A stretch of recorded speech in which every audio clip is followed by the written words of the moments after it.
It was a typical Tuesday evening. I had just returned from work and was looking forward to a quiet night in. Little did I know it would turn out to be the most terrifying night of my life. I live in a small, two-bedroom apartment on the outskirts of the city. It's a peaceful neighborhood, mostly families and elderly couples. That night, as I was preparing dinner, I heard a faint scratching sound coming from the front door. I dismissed it as the wind. After dinner, I settled down on the couch to watch some TV. The scratching sound returned, louder this time. I paused the TV and listened. It was definitely coming from the door. I got up and looked through the peephole but saw nothing. Feeling slightly unnerved, I decided to double-check the locks. As I reached for the door handle, I felt a chill run down my spine. The door was ice cold. I quickly locked the door and moved away. I tried to shake off the feeling of unease and returned to the couch, but the scratching sound started again, this time accompanied by a low growl. I froze. The sound was not human. I called the police and explained the situation. They said they would send someone over. As I waited, the sounds from the door grew louder and more frantic. Suddenly, the lights flickered and went out. I was plunged into darkness.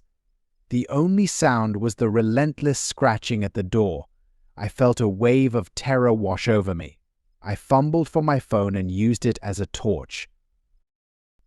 Just then, I heard a loud crash from the bedroom. I turned towards the sound, my heart pounding. The bedroom door was ajar, and I could see something moving in the shadows. I didn't wait to find out what it was. I grabbed my keys and ran out of the back door, just as the police arrived. They searched the apartment but found nothing out of the ordinary. To this day, I have no explanation for what happened that night. I moved out the next day and have never experienced anything like it since. After that terrifying night, I moved into a new apartment in a different part of the city. It was a modern building with a security system and plenty of neighbors. I felt safer, but the memory of that night still haunted me. One evening, about a month after I moved, I was sitting on my new couch, watching a movie. Suddenly, I heard it again, the faint scratching sound. My heart skipped a beat. I muted the TV and listened. There it was again, unmistakable, coming from the front door. I approached the door slowly, my mind racing. Could it be the same thing that had terrorized me in my old apartment? I looked through the peephole, but there was nothing there. I checked the locks, they were secure.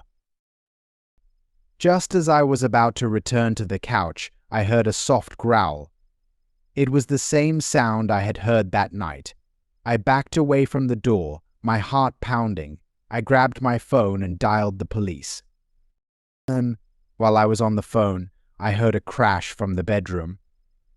I turned around and saw the bedroom door slowly creak open. A shadow moved across the room.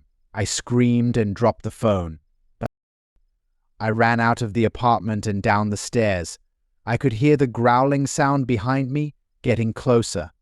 I burst out of the building and into the street, just as a police car pulled up.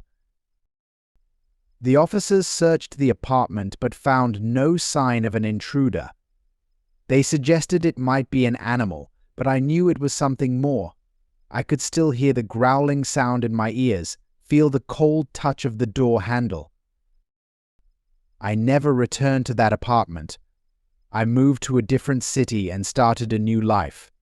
But even now, years later, I can't shake off the fear. Every time I hear a scratching sound, I remember that night. The night when my ordinary life turned into a real-life horror story.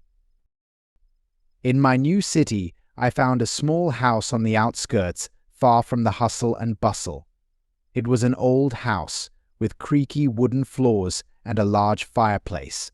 It felt safe. It felt like home. but the memories of those terrifying nights were still fresh in my mind. Every creaking floorboard, every rustling leaf outside my window sent a shiver down my spine. I was constantly on edge, waiting for the scratching sound to start again. One night, as I was lying in bed, I heard it. A faint scratching sound coming from the window. I froze, my heart pounding in my chest. I turned on the bedside lamp and looked around. Nothing seemed out of place. I got up and walked over to the window. I pulled back the curtain and peered out into the darkness. There was nothing there. I let out a sigh of relief and turned back towards the bed. And then I saw it. A shadowy figure standing at the foot of my bed. I could see its eyes, glowing in the dark. I screamed and ran out of the room. I spent the rest of the night in my car, parked a few blocks away. As the sun rose, I drove back to the house. I packed my things and left, vowing never to return. I've moved several times since then, always to a different city, always to a different house. But no matter where I go, the scratching sound follows me. It's become a part of my life, a constant reminder of the terror I've experienced.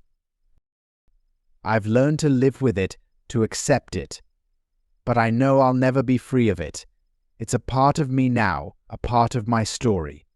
A real-life horror story that continues to unfold.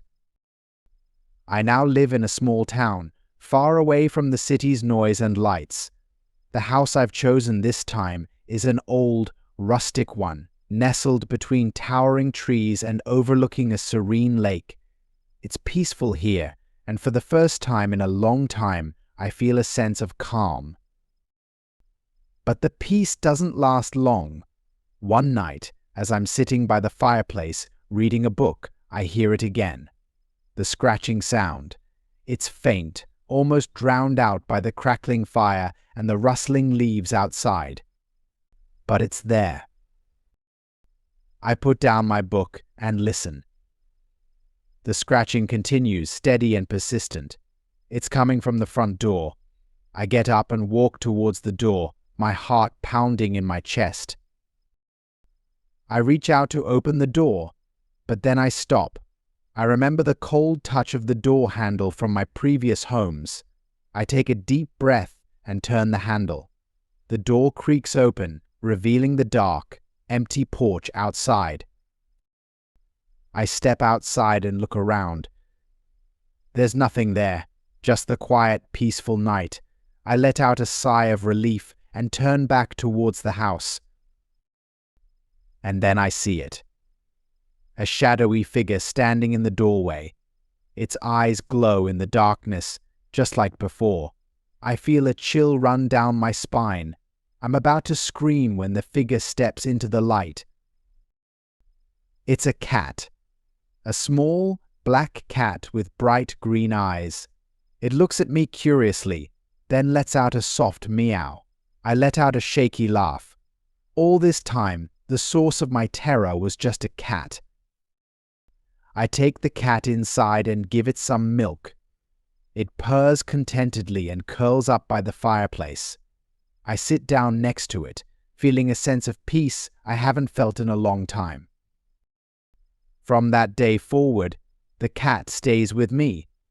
The scratching sounds stop, and for the first time in a long time, I sleep peacefully through the night. My real-life horror story has finally come to an end. Or so I thought.